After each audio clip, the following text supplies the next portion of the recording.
नमस्कार साथियों, मैं मोनू चौधरी और स्वागत करता हूं आज के इस शानदार सेशन में आपका। आप लोग बेसब्री से इंतजार कर रहे थे कि कब आचार संहिता खत्म होगी, कब जो गवर्नमेंट जो रूल्स है और रेगुलेशन है नए तरीके से लाएगी और किस प्रकार से कौन राजस्थान का नया सीएम होगा। ऐसे ढेर सारे सवालों को लेकर आप चल रहे हैं और सबसे बड़ी समस्या जो है बेरोजगार पीड़ित जो हमेशा होता है, नई सरकार जो भी आती है उससे अच्छी उम्मीदें लेके अपना कार्य करता है। तो आज की ये जो चर्चा हमारी होने वाली है, आज का जो हमारा ये सेशन है, उसमें मैं अगर आप वीडियो पे आए हैं तो आपको मैं निवेदन करता हूं कि लास्ट तक पूरा जाने, क्योंकि बेरोजगारों की चाहे भर्तियां हो, चाहे आरएलएसडीसी बोर्ड हो, चाहे और अन्य मुद्दे हो, सब पर हम बेसिक बात करेंगे। क्या क्या बदलाव अब राजस्थान में होने वाला है और किस तरह से बदलाव की इस राह में क्या क्या होगा और कौन नया सीएम होगा, ये भी इस चर्चा में हम काफ़ी निष्कर्ष तक पहुंच जाएंगे। तो बहुत बहुत धन्यवाद जो साथी जुड़े हैं मेरे से। सबसे पहले तहे दिल से शुक्रिया करता हूं। और थोड़ा फनी टाइप भी लिखा है मैंने इसकी कि ओ कहीं हो गयो, मतलब ये क्या हो गया भाई, किसकी सरकार आ गई। मतलब राजस्थान में पिछले 5 साल से कांग्रेस थी और बीजेपी को पूर्ण बहुमत मिला है और पूर्ण के आसपास ही कह सकते हैं उसको। और जब मैं ये वीडियो बना रहा हूँ उस समय तक 2 सीटों पर चुनाव जो है उसका परिणाम आना बाकी था। तो कौन होगा अगला मुख्यमंत्री, तो ये तो बीजेपी की आला कमान है, वही तय करेगी। लेकिन हम जो है उनसे क्या एक्सेप्ट कर सकते हैं और क्या हमारी उनसे उम्मीदें रहेगी। आज से पहले जब भी आपने देखा होगा तो मैंने मुख्यमंत्री सीएम साहब अशोक गहलोत की बात की, डोटासरा जी की बात की, बीडी कल्ला जी की बात की, क्योंकि उस समय वो सरकार में थे। लेकिन आज जो मैं बात करूंगा वो वर्तमान सरकार की बात करूंगा। अब इस बात को जब मैंने जाना तो सबसे पहले एक बड़ी इंटरेस्टिंग चीज हुई कि तरह तरह की बातें हो रही है कि मैं किस पार्टी से हूं। ये सवाल जहन में कई लोगों के हैं, क्योंकि मैं कभी बीजेपी का समर्थन कर देता हूं, कभी खिलाफ बोल जाता हूं, कभी मैं कांग्रेस का समर्थन कर देता हूं, कभी खिलाफ बोल जाता हूं। तो ये वीडियो देखने के बाद ये भी जायज हो जाएगा कि एक पीड़ित कमजोर वर्ग की आवाज उठाने वाला व्यक्ति किस पार्टी का है। तो देखिए, सबसे पहले मेरे पास कल के वीडियो पे एक शानदार कमेंट आया। वो कमेंट है पीके टाक का, 1414 करके इनकी आईडी है। ये कह रहे हैं कि भाई के बोल चेंज हो रहे हैं, क्योंकि इस वीडियो में मैंने ये कहा कि बीजेपी को बढ़त मिल रही है। तो बॉल चेंज क्यों हुए अभी मैं आपको बताऊंगा। दूसरा, इस कमेंट को देखकर द क्रो गेमिंग जो है वो बहुत जोरदार तरीके से हंस रहे हैं, बड़े बड़े दांत निकालकर।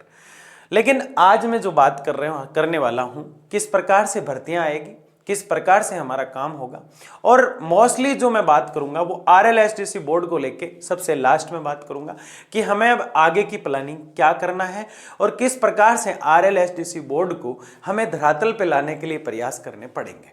इसमें कई संघर्ष के साथी भी होंगे। तो सबसे पहले मैं जो बात कर रहा हूं, अब जो है चुनाव परिणाम 2023 आपके सामने है और इस चुनाव का जो परिणाम आया है उसमें ढेर सारी चीजें हमारे सामने निकल के आ रही है।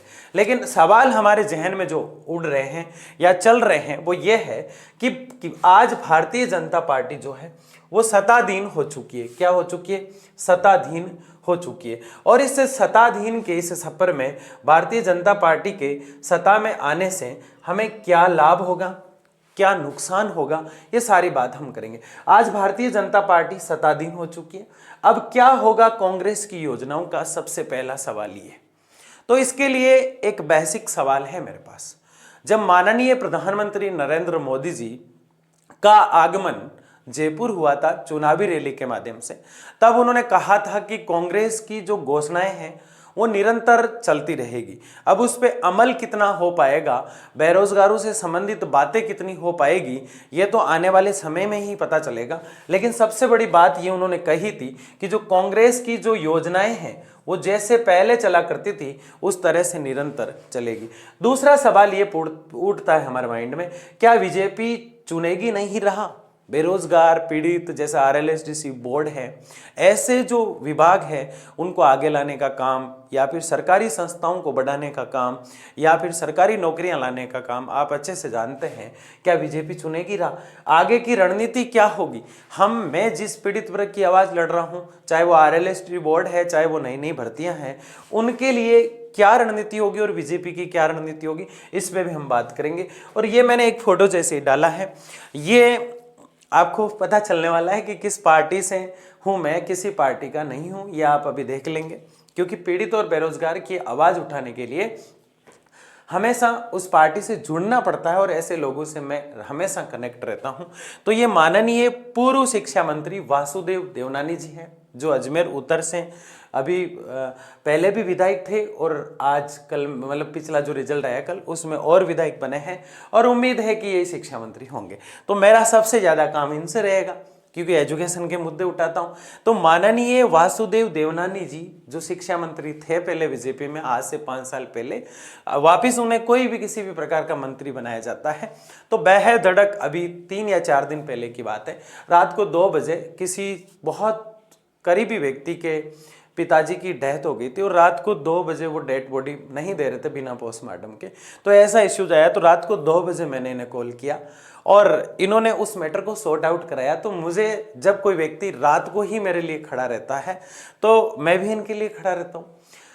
मतलब सबसे बड़ा सपोर्ट तो मुझे ये मिल गया, और मुझे मिल गया मतलब बेरोजगारों की आवाज़ को मिल गया, हमें मिल गया, तो ये सरकार में बैठे हैं। सबसे बड़ी बात तो ये। आगे की अगर हम बात करें तो आप बने रहिएगा वीडियो पे।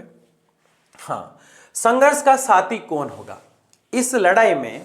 बीजेपी हमारा साथ देगी या कांग्रेस के जो हारे हुए लोग हैं या कांग्रेस के जो जीते हुए लोग हैं, उनमें से कौन हमारा सपोर्ट करेगा? आरएलएसटीसी बोर्ड की घोषणा कांग्रेस करके गई थी और आरएलएसटीसी बोर्ड जो है अब हाथों में चला गया बीजेपी के। तो ऐसे में हमारा सपोर्ट कौन करेगा? तो ऐसे में हमारा सपोर्ट करेगा संघर्ष। हमारी जीत तभी होगी जब हम संघर्ष करेंगे, चाहे वो पीड़ितों की वैकेंसियां हो। जब तक आंदोलन नहीं होता है तब तक सरकार उस बात का संज्ञान नहीं लेती। कई बार ऐसा होता है आसानी से ही काम हो जाता है, सरकार नई तरीके से आएगी और नया सीएम जो भी बनेंगे हम तुरंत उनसे मिलने का प्रयास करेंगे। और जो भी मेरे मुद्दे हैं पीड़ितों को लेकर, अब तक लगभग 19 मुद्दे मैंने पीड़ितों को और बेरोजगारों के उठाए हैं, जिसमें से 15 में मैं सफल हुआ, चाहे लड़ना पड़ा सरकार से, चाहे रिक्वेस्ट स्वरूप मुझे काम करना पड़ा। तो इस प्रकार से हमें संघर्ष वापिस करना पड़ेगा, चाहे बीजेपी हो चाहे कांग्रेस, ये संघर्ष जारी रहेगा। ये एक इमेज मैंने दिखा रखी है कि एक बार 8 मई को लास्ट ईयर टीओडी जब अग्निवीर लगी थी बीजेपी की, तब मैंने पूरे भारत में इसका विरोध किया था। इसका असर जो है यूपी तक दिखा था और मेरे साथ कई साथी थे। हमने एक संघर्ष समिति भी बनाई थी और जयपुर पे हमने दिल्ली में धरना दिया था और हमारी राजनाथ सिंह जी से मीटिंग हुई थी। उस समय हमारा डेलीगेशन राजनाथ सिंह जी से मिला था। तो उस समय जो है मैंने पूरे भारत के बंद का ऐलान किया, क्योंकि हम लोग यहाँ से पैदल चल के हमारे साथी दिल्ली तक गए थे और वहां जाके हमने धरना दिया था। तो तमाम हिंदुस्तान से बच्चे वहां आए थे, यूपी में कई ट्रेनें जला दी गई। उस समय पूरे भारत को बंद किया गया, तो अजमेर बंद का ऐलान भी हमने रखा था और उस समय ये न्यूज़ कवरेज थी ऊपर वाली जो आप देख रहे हैं। और उस संघर्ष का परिणाम हमें सकारात्मक नहीं मिला, लेकिन ये संघर्ष है। तो मेरा ये कहना है कि संघर्ष का साथी होगा हमारी यूनिटी। हम में जब एकता होगी, जो भी आंदोलन होगा वो एकता पर कायम होगा। लोकतंत्र वो का वही है, सरकार चेंज हुई है, कुछ भी नहीं बदला है। संघर्ष हमें करना पड़ेगा, बिना संघर्ष के कुछ भी नहीं होगा। वो नई भर्तियों को लेके बात करें, चाहे और तरीके से बात करें, हमें जो है फिर से इसी प्रकार से संघर्ष करना पड़ेगा, चाहे बीजेपी हो चाहे कांग्रेस। फिर भी हम बात करेंगे कि बीजेपी में ऐसे कौन कौन से नेता हैं जो हर बार बेरोजगार की आवाज के लिए खड़े रहते हैं और जिनसे मैं टच हूं, और कांग्रेस के ऐसे कौन लोग हैं जो हारने के बाद भी सड़कों पर संघर्ष करने में हमारी सहायता करेंगे। और फिर हम बात करेंगे कि ऐसे कौन से बीजेपी के या कांग्रेस के विधायक हैं जो आज बीजेपी की सत्ता में नहीं है, जैसे कि सतीश पूनिया है, राजेंद्र जी राठौड़ है, वो भी हमारा सपोर्ट करेंगे, क्योंकि सरकार में वो नहीं है फिर भी उनका सिक्का वही चलेगा। तो सबसे पहले हम जो बात कर रहे हैं वो बीजेपी की कर रहे हैं कि बीजेपी के अंदर ऐसे कौन से नेता हैं जिनके माध्यम से हम हमारी आवाज को मजबूत करके विधानसभा में उठा सकते हैं, क्योंकि आप और मैं तो जा नहीं सकते विधानसभा में, वो तो जो व्यक्ति जाएगा उससे ही मिलना पड़ेगा।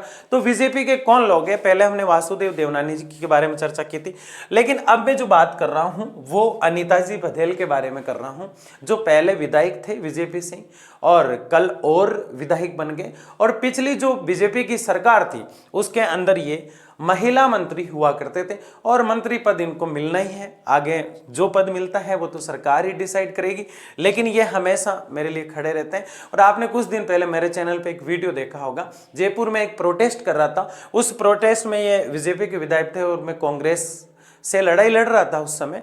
तो उस समय ये अजमेर से चलकर मेरे उस शहीद स्मारक जयपुर के धरने में आए थे और मुझे सपोर्ट और समर्थन देके उस समय जो भी मेरे ऊपर पुलिस प्रशासन की तरफ से कार्रवाई थी उसमें मेरी बहुत इन्होंने मदद की थी। उसके बाद मैं भागीरथ जी चौधरी की बात कर रहा हूँ। भागीरथ जी चौधरी किशनगढ़ से विधायक का चुनाव लड़ रहे थे, लेकिन हार गए ये। लेकिन ये सांसद है अजमेर से, बीजेपी से, और ये हमेशा खड़े रहते हैं। और दूसरा, मेरा नाम मोनू चौधरी है, मैं मतलब जो कास्ट होती है चौधरियों में वो मेरी चोइल है और ये भी चोइल है, और हमारे जो रिश्ते हैं बहुत अच्छे हैं। और मुझे कई बार पुलिस जब उठा लेती है तो इनका सहयोग मुझे मिलता है। समझ गए आप किस पार्टी का हो? मुस्कुरा लो थोड़ा सा। ये आप फोटो देख रहे हैं जो दिया कुमारी जी की है। अब तो आप समझ गए, दिया कुमारी जो है वो अभी अभी जीते हैं कल, और ये कहां तक पहुंचेंगे ये तो आप और मैं सोच भी नहीं सकते, क्योंकि मैं यहां खड़ा होके अभी भी वो चीजें नहीं बोल सकता, क्योंकि 5 तारीख तक आचार संहिता है। कब तक आचार संहिता है? 5 तारीख तक। तो ये कहां तक पहुंचेंगे? हो सकता है कि एक बड़े पद पर, बड़े लेवल पर, जहां आप सोच भी नहीं सकते वहां ये बैठ जाए। इनसे बहुत अच्छे मेरे टर्म्स हैं और हमेशा मेरा सहयोग करते हैं। एक बार तो इनका अजमेर आना था और यहाँ की व्यवस्थाएं जो थी उसकी जिम्मेदारी भी जो यहाँ के विधायक थे उस समय मुझे दी थी। ये मेरा सौभाग्य था और हमेशा काम आते हैं, तो मैं इनके लिए खड़ा रहता हूँ, ये मेरे लिए खड़े रहते हैं। और इनका परिचय देने की जरूरत ही नहीं है, इनको सब जानते हैं। अक्टूबर में लास्ट ईयर मैं फर्स्ट ग्रेड का एक आंदोलन कर रहा था और उस समय फर्स्ट ग्रेड के एग्जाम की डेट को मुझे पोस्टपोन कराना था और कॉलेटर जारी हो गए थे। तो मैंने कहा अब क्या किया जाए, तो शाम के समय में बाबा से मिला, डॉक्टर किरोड़ीमल मीणा, जो राज्यसभा सांसद हैं और अब अच्छे मंत्री पद पे भी जा सकते हैं, तो विधायक भी बन गए। तो ये इन्होंने कहा कि तुझे डरने की जरूरत नहीं है, जितने भी साथी हैं उनके अगर खाने की व्यवस्था नहीं है तो मैं करता हूँ। इन्होंने अपनी जेब से सहयोग राशि दी और वहाँ के लोगों को हेल्प की, और दूसरे दिन सीएम साहब से मिलने के लिए मेरे साथ निकल लिए पैदल सड़क पे और मेरा बहुत सहयोग किया। कई बार किया, एक बार नहीं, कई बार इन्होंने मेरा सहयोग किया। तो ये ऐसे लोग हैं जिन्होंने मेरा एक बार नहीं, 2 बार नहीं, 40-50 बार सहयोग कर दिया। और मुझे जब भी दिक्कत होती है तो मैंने कहा ना, रात को भी 2 बजे मैंने फोन किया तो वो फोन उठाते हैं। और ऐसे तमाम लीडर है, सारों को मैं यहाँ कैसे बता सकता हूँ आपको। प्रशासन का भी अच्छा सहयोग रहता है, लेकिन प्रशासन को यहाँ नहीं बता सकता। और ये चीजें मैं इसलिए बता रहा हूँ कि मुझे बहुत सी लड़ाइयाँ लड़नी है और सबसे बड़ी लड़ाई हमारे सामने यह है RLSDC बोर्ड का नोटिफिकेशन। आप भूलें नहीं इस बात को। दूसरा, बेरोजगारों के लिए भर्तियां, क्योंकि जो बेरोजगारों के लिए जो व्यक्ति लड़ते थे वो आज खुद अपने आप में राजनेता बन चुके हैं। तो किसी को तो एक आवाज के माध्यम से खड़ा होना पड़ेगा और वो आपका भाई हो रहा है। आगे देखिए, ये तो बीजेपी के सपोर्ट, बीजेपी से समर्थन देने वाले जो सरकार में बैठे हैं और हमारी आवाज को पहुंचाने का कार्य करेंगे। अब आगे जो बात कर रहे हैं कांग्रेस की कर रहे हैं। कांग्रेस के ऐसे लोग जो अब कोई भी जो लड़ाई होगी तो सड़क पर हमारे साथ दौड़ेंगे, सड़क पर हमारे साथ समर्थन करेंगे। क्योंकि जो हारा हुआ दल होता है वो हमेशा ऐसा नहीं है कि वो संघर्ष और अन्याय के खिलाफ नहीं बोलता है, वो बोलते हैं और हमेशा सपोर्ट करते हैं। आज हालांकि इनकी सरकार नहीं है और आज बीजेपी की सरकार है, तो वो जो भी आधिकारिक काम है वो करेगी, लेकिन सड़कों पर लड़ने के लिए भी हमारा सहयोग मिलता रहता है। तो वो जो सहयोग करेंगे, जो और पहले भी जिन्होंने सहयोग किया है, तो मैं इनका आभार भी व्यक्त करता हूं। इनमें सबसे पहले मैं गोविंद सिंह जी डोटासरा की बात कर रहा हूं। गोविंद सिंह जी डोटासरा जी ने हमेशा इतना सपोर्ट किया है, कभी भी जरूरत पड़ी तो मुझे। एक बार रात को लगभग 11:30 बजे मैं गया और कहा कि मुझे कोई काम है, तो गार्ड ने मना कर दिया। तो मैंने कहा आप साहब को फ़ोन लगा के कहो कि मोनू चौधरी आया है जो लड़ाई लड़ रहा है पीड़ित वर्ग की। तो उन्होंने कहा कि उसको आधे घंटे के लिए बिठाओ अंदर, मैं कुछ देर में आ जाऊंगा, सीएम साहब से कोई मेरी मीटिंग चल रही है। या आए और मेरे को समय दिया और मैं मिला और कहा कि सुबह और आना मेरे पास, और वो जो काम था मेरा हुआ। इसके बाद 2 युवा विधायक आपको दिखाई दे रहे हैं, और खुशी की बात है कि ये जो विधायक है ये हमारे स्थानीय विधायक हैं, हमारे घरेलू टर्म्स हैं और हमेशा सपोर्ट करते हैं। मैं ये नहीं बता रहा हूं कि मैं किन लोगों से कनेक्ट हूं, मैं ये बता रहा हूं कि बेरोजगारों की आवाज और पीड़ित की आवाज के लिए अब किसका सपोर्ट लेंगे। तो आप लोग डरे हुए और सहमे हुए कि अब क्या करेंगे, सरकार बदल गई तो चलेगी कि नहीं चलेगी? चलेगी। यह है रामनिवास गावड़िया जी, जो विधानसभा में सबसे युवा विधायक हुआ करते थे, और अब जो है रविंद्र भाटी हैं, उनका भी जिक्र मैं करने वाला हूं। ये मुकेश भाकर जी है जो हमेशा युवाओं के लिए खड़े रहते हैं। ये भले कांग्रेस की तरफ से खड़े नहीं होंगे तो भी एक युवा की आवाज के लिए युवा के रूप में ये खड़े होंगे। इधर आपको विकास चौधरी जी दिखाई दे रहे हैं, जिन्होंने पहले बीजेपी में थे ये, और कांग्रेस ज्वाइन की इन्होंने, और बड़े अच्छे लीडर हैं, और ये किशनगढ़ से जीत गए, तो इनका भी सपोर्ट हमें मिलेगा। तो ये कांग्रेस के साथी है। इसके अलावा देखिए, और बहुत बड़ी बात मैं आपको बता रहा हूं कि सर अब इनका नाम क्यों बताओगे, है ना? मैं यहां तक कह सकता हूं कि ये मेरे लिए तो सीएम ही रहे हैं हमेशा ही, जब भी मुझे जरूरत पड़ती है। ये आरएलपी सांसद और आरएलपी सुप्रीमो और हमारे नागौर के संसदीय क्षेत्र से सांसद है हनुमान बेनीवाल जी, जो हमेशा सपोर्ट करते हैं और युवाओं की आवाज़ के लिए सपोर्ट करते हैं। और जो भी हैं, इनकी सरकार का इतना नेतृत्व तो नहीं रहा, लेकिन आवाज़ लड़ते हैं। राजस्थान में 2 ऐसे नेता हैं, एक तो किरोड़ी लाल मीणा जी और एक हनुमान बेनीवाल जी, जो युवाओं के लिए, एक बलदेव जी यादव भी हैं जो हमेशा युवाओं के लिए पहले तत्पर रहते हैं। तो इनका जिक्र भी मैंने किया है। आगे देखिए, हाँ, ये जो मुस्कुराहट है, निर्दलीय विधायक बने हैं नए नए, और ये जो चेहरे की चमक है, ये मेरे आगे के संघर्ष में हमेशा साथ रहेंगे। ऐसा वादा इन्होंने मेरे से पहले ही किया था और हमेशा साथ रहेंगे। सबसे युवा विधायक बने हैं, और सब लोग चाहते हैं युवा जो विधायक होता है और निर्दलीय खड़ा होता है, युवा नहीं होकर भी निर्दलीय खड़ा होता है, उसकी वोटों की गिनती 0 से होती है। मतलब उसको 0 से मेहनत करनी पड़ती है। और किसी पार्टी का टिकट लेके आता है, उसकी 25 से 30 हजार की शुरुआत होती है शुरू से ही। तो 25-30 हजार वोट उसके पहले से ही प्लस होते हैं, किसी पार्टी का सिंबल होता है। तो इनके पास क्या सिंबल था? नहीं था। निर्दलीय विजेता हुए हैं और हमेशा बेरोजगारों की आवाजों के लिए पहले ही लड़े, और ये समझते हैं कि एक युवा की क्या पीड़ा है। तो सपोर्ट मिलेगा हमें इनका। हम बात करेंगे कि आरएलएससी बोर्ड को कैसे क्या करना है और उसके लिए क्या करना पड़ेगा, और भर्तियां नई जो आने वाली हैं, जो भर्तियां पेंडिंग चल रही थी, उनके लिए भी मैं आवाज उठाऊंगा। जो भी साथी देख रहे हैं, आप लोग शेयर जरूर करना इसे, ठीक है? तो ये निर्दलीय साथी है जो हमारा सपोर्ट करेंगे। आगे की अगर हम बात करें तो अन्य विशिष्ट साथीगण जो आज सरकार में नहीं है लेकिन कभी हुआ करते थे, कभी सरकार में वो थे और उनकी हर जगह चला करती है। देखो, सरकार कोई सी भी बने, एक दूसरे की बात को टाला नहीं जा सकता, सपोर्ट हमें मिलता है। तो सबसे पहले मैं बात करूंगा सतीश पूनिया जी की। सतीश पूनिया जी ने, जब मैं लड़ाइयाँ लड़ रहा था बेरोजगारों के लिए, उस समय कांग्रेस की सरकार थी, और सतीश पूनिया जी बीजेपी में थे। पहले नेता प्रतिपक्ष थे और अब उपनेता प्रतिपक्ष है, अध्यक्ष, नेता प्रतिपक्ष नहीं थे, सॉरी, उपनेता प्रतिपक्ष अभी है, और पूरी बीजेपी के अध्यक्ष थे राजस्थान के। लेकिन मतलब जनता है, इस बार ये चुनाव नहीं जीत पाए, लेकिन इसका मतलब ये कतई नहीं है कि इनकी सरकार में नहीं चलती है। बेरोजगार और पीड़ित आवाज़ों के लिए ये आवाज़ नहीं उठाने देंगे, तो ये सपोर्ट में ही रहेंगे। पहले भी इन्होंने बहुत सपोर्ट किया।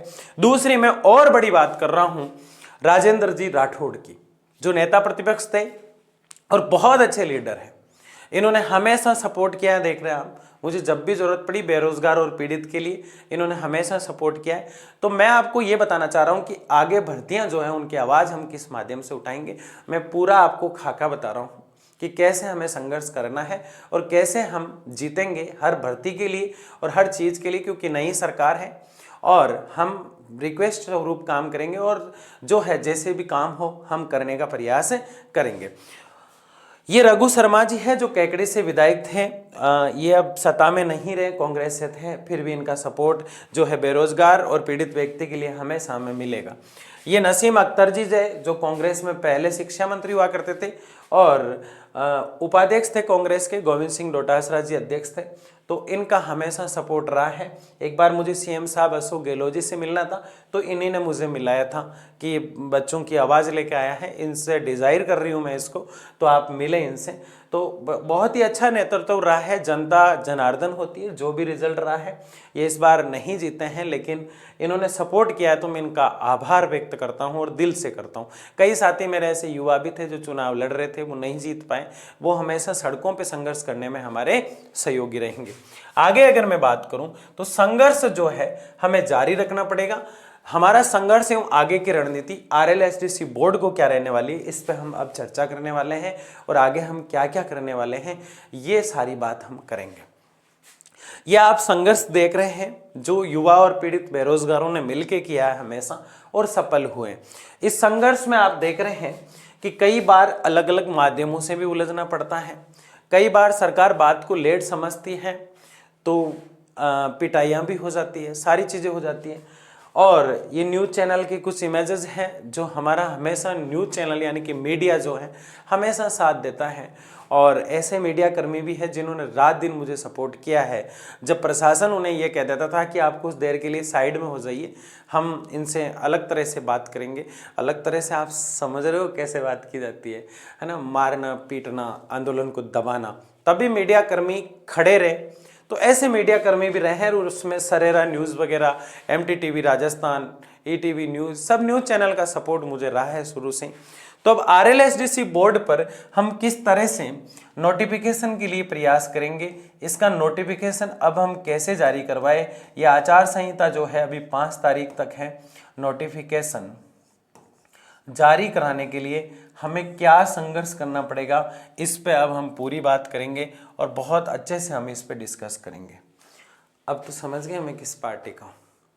मैंने आज खुल के बताया है, इनमें से कुछ चीज़ें एलीगल भी हो सकती हैं, लेकिन कुछ एलीगल है तो मैं क्षमा प्रार्थी हूँ। लेकिन मेरा ये बताने का मकसद जो था कि बेरोजगार और पीड़ित व्यक्ति की नज़र कभी कभी सरकार की नज़र उन पे नहीं पड़ती है और वो आवाज़ उठाने में खुद सक्षम होता, असक्षम होता है। तो उसको सक्षम बनाने के लिए उसे सपोर्ट की ज़रूरत होती है और उस समय किसी व्यक्ति को गॉड किसी न किसी रूप में भेजता है। जैसे एक जनहित याचिका चला करती है, ठीक है ना। तो ये जनहित का जो काम है, ये कई बार लोगों को लगता है कि कोई स्वार्थ है इसलिए लोग कर रहे हैं, किसी का ये इंटरेस्ट होता है। वो नहीं डरता है, सिर पे कपन बांध के निकल जाता है और वो नहीं डरता है किसी से कि मुझे तो ये काम करना ही है, चाहे कुछ भी हो जाए। और ऐसा ही काम मैं कर रहा हूँ। मैं RLSDC बोर्ड को लेके काम कर रहा हूँ और इन दिनों मैं जो आवाज़ उठा रहा हूँ वो एक ऐसा वर्ग है, वो एक ऐसा परिवार है मेरा, जो राजस्थान में 3-4 लाख लोग हैं। कई मंत्री और नेता भी इस वीडियो को देखेंगे, कई बेरोजगार युवा भी इस वीडियो को देख रहे हैं, कई पीड़ित व्यक्ति भी इसको देख रहे हैं। तो RLSDC बोर्ड जो है उसकी आवाज़ नई सरकार के लिए उठाना मैंने आज से ही शुरू कर दिया है। पहले उठाई तो उठाई, वो निरार्थ हो गई है। हमारे पास सिर्फ इतना माध्यम है कि पिछली सरकार घोषणा करके गई थी और मोदी जी ने जयपुर में ये कहा कि हमारी सरकार भी आती है तो योजनाओं को हम निरंतर रखेंगे और जो घोषणाएं हैं सरकार की उनको पूरा नहीं कर पाए तो भी हम किसी को निराश नहीं करेंगे। तो हमारा माध्यम सिर्फ इतना है, हमारे पास ये बहस है और इसके आधार पर हम लड़ेंगे। अब जो RLSDC बोर्ड है उसको लेके आगे की हमारी क्या रणनीति है, और जो भी नेतागण इस वीडियो को देखें, जो वर्तमान सत्ता में बैठे हैं, उनसे मेरा निवेदन और करुणवंदन रहेगा कि इस RLSDC बोर्ड को लागू करवा के पूरी तरह से इसका नोटिफिकेशन जारी करवाए। क्योंकि RLSDC वो बोर्ड है जो गरीब पीड़ित व्यक्ति काफ़ी समय से 8-10 साल, 20 साल, 15 साल से कहीं तो RLSDC बोर्ड जब बन जाता है तो वो जो काम कर रहा है उसकी सैलरी उसको 5500, 7500 के आसपास उसे मिलती है, जो बढ़कर काफ़ी अच्छी हो जाएगी। और जो NGO और लोग होते हैं, ठेकेदार जो लोग होते हैं, उनका माध्यम कमीशन के माध्यम से उन तक कम पहुंच पड़ पाता है। जैसे वोकेशनल टीचर, एक टीचर हुआ करते हैं, वो 3000 के आसपास राजस्थान में है। और उनकी अगर मैं बात करूं तो वोकेशनल जो टीचर हैं उनको 8-8, 10-10 महीने से सैलरियां नहीं मिल पाई। मैंने कई बार इस मुद्दे पर आवाज़ उठाई और मैं सेक्रेटरी यानी सचिवालय तक भी गया। मुझे कई बार दबाने का प्रयास किया गया, कई धमकियां भी मुझे आई, लेकिन मैं रुका नहीं। और अब जो भी सरकार आई है उनसे रिक्वेस्ट करूंगा मैं कि वोकेशनल एजुकेशन को राहत दी जाए और उन्हें समय पर पेमेंट जो है उनका मिलना चाहिए। दूसरी सबसे बड़ी बात कि चिकित्सा विभाग में भी ऐसे कई लोग हैं, विद्युत विभाग, जल विभाग, ऊर्जा विभाग, मिड डे मील और कृषि मंडियां जो चलती है उसमें भी लगे हुए लोग, और जो पैनोरमा बने होते हैं गवर्नमेंट की तरफ से मंदिर वगैरह उनमें भी लगे हुए लोग, सिक्योरिटी में लगे हुए लोग, और ढेर सारे ऐसे ICT कंप्यूटर के लोग, कई ऐसे डिपार्टमेंट हैं, देवास्थान विभाग मतलब पैनोरमा, ऐसे कई डिपार्टमेंट हैं जिनकी एक लिस्ट है मेरे पास जो मैंने सचिवालय पहले भी दी है, और लगभग ऐसे 19 के आसपास डिपार्टमेंटों के नाम मैंने ढूंढे हैं जो सब मिलकर RLSTC बोर्ड को अपनी छत्तर छाया समझते हैं, और उस बोर्ड का अगर नोटिफिकेशन आ जाता है तो उन्हें एक सेफ जीवन मिल जाता है, क्योंकि वो हमेशा एक अच्छे भविष्य की कोशिश के अंदर एक अच्छा भविष्य बनाने के लिए पिछले 8-10 साल 15 साल से काम कर रहे हैं, और उनकी सैलरी भी जो है नाम मात्र की होती है। और जितने भी लोगों को मैंने नाम आपको बताए हैं उन्होंने RLSTC के इस बोर्ड में सहयोग किया है। इसमें कई लोगों के नाम मैं नहीं ले पाया हूं, जैसे कि RTDC चेयरमैन धर्मेंद्र जी राठौड़ जो थे, उनके माध्यम से CM साहब ने, जो पूर्व CM थे, उन्होंने नोटिफिकेशन जारी किया था। और मुझे उम्मीद है कि नई जो सरकार आई है, ये जो कलर आपको दिखाई दे रहा है, इस कलर की इमेज और बात तो आप समझ ही रहे हैं, तो इस बात को भी आप समझ रहे हैं कि अन्याय नहीं होगा हमारे साथ, अच्छा होगा। तो RLSTC बोर्ड को लेके जो हमारी घोषणा हो रखी है उसके लिए अब हम क्या करेंगे, RLSTC बोर्ड, इसके लिए अब क्या करें, हम निराश और हताश हैं, परेशान हैं कि जिस सरकार ने घोषणा की उसने चुनाव में वापस जीतने के लिए की, और जो सरकार आई है वो काम करेगी कि नहीं करेगी, वो पीड़ित वर्ग क्या सोच रहा है, तो मैं बता दूं कि हमारा काम होगा, हमारा काम होगा। सर आप कैसे कह सकते हो कि हमारा काम होगा, क्योंकि सरकार भी नहीं है, लोग भी नए हैं, नोटिफिकेशन उन्होंने निकाला, लेकिन क्या कांग्रेस ने नोटिफिकेशन पहले ही निकाल दिया था? हमने दबाव बनाया, हमने लोकतंत्र के माध्यम से आवाज उठाई, और उस आवाज के दबाव में कांग्रेस को नोटिफिकेशन जारी करना पड़ा। तो मैं आप सबसे ये कहना चाह रहा हूं कि हम आवाज उठाएंगे। देश का युवा बेरोजगार और देश का पीड़ित व्यक्ति अगर राजस्थान जैसे स्टेट में भी आवाज नहीं उठाएगा तो लोग हमें मुर्दा समझ लेंगे। यानी कि जो भरा नहीं भावों से बहती जिसमें रसधार नहीं, वो हृदय नहीं पत्थर है जिसमें स्वदेश के लिए प्यार नहीं। तो स्वदेश के इस प्यार में बनाया गया है लोकतंत्र, और लोकतंत्र ये कहता है कि हम हमारे अधिकार की आवाज को उठा सकते हैं, हम हमारे अधिकार की आवाज को उठा सकते हैं। हम पिछले 8 साल से, 10 साल से, 15 साल से, कोई 2 साल से, कोई 4 साल से RLSTC बोर्ड के लिए काम कर रहे हैं, और RLSTC बोर्ड अगर नहीं बनता है तो हम सड़कों पर वो की वही लड़ाई लड़ेंगे, चाहे कुछ भी हो जाए, हम संघर्ष करना नहीं छोड़ेंगे। मेरे RLSTC में जो उम्मीदें लेके बैठे थे उन साथियों से मेरा कहना है कि लाठा रीजो, मजबूत रीजो, बिना मजबूती के अब RLSTC बोर्ड का नोटिफिकेशन नहीं आ सकता। और मैं संघर्ष के उन तमाम साथियों से कहना चाह रहा हूं, चाहे वो मेरे प्यारे मित्र, हमेशा संघर्ष के साथी, और पीड़ित इस वर्ग के लिए जो उससे विद्युत विभाग से आते हैं, उसके अध्यक्ष, प्रदेश अध्यक्ष भी है ज्योत सिंह जी सोगरवाल, भूख हड़ताल तक की है RLSTC के लिए। कालूराम जी गर्ग भूख हड़ताल तक की RLSTC के लिए। और शुरुआत में जब मैं चिकित्सा विभाग की आवाज उठा रहा था तो पृथ्वीराज जी गुजर, उनका खूब सपोर्ट मिला।